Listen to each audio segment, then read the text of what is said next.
Ay, dong, naday ko'y pangutana nimo. Sa man to? Ang akong pangutana ba, unsa gyud ang imuhang plano or unsa man imong gusto gyud sa imong kinabuhi?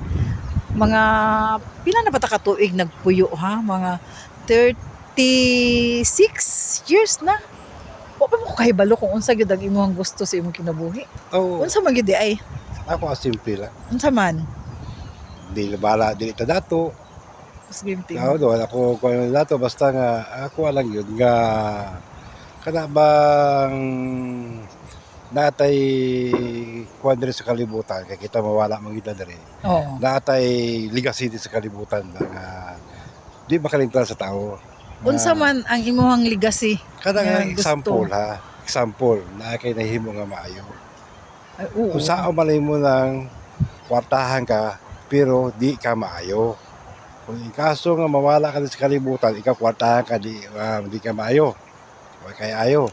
Maingo man tong tawa maayo punto na matay to ay ayo. Pero Bitaw. bisag publika lang ko naay kay na himo nga maayo diri sa kalibutan.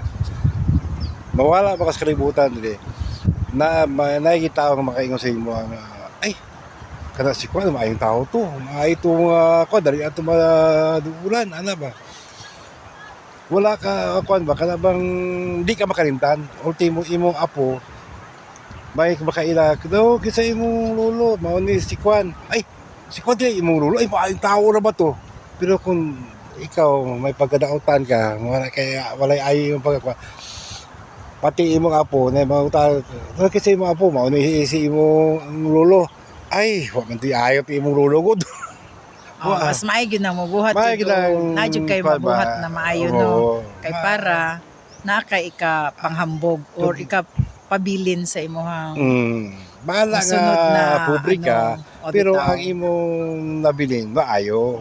Bitaw no, tama pod.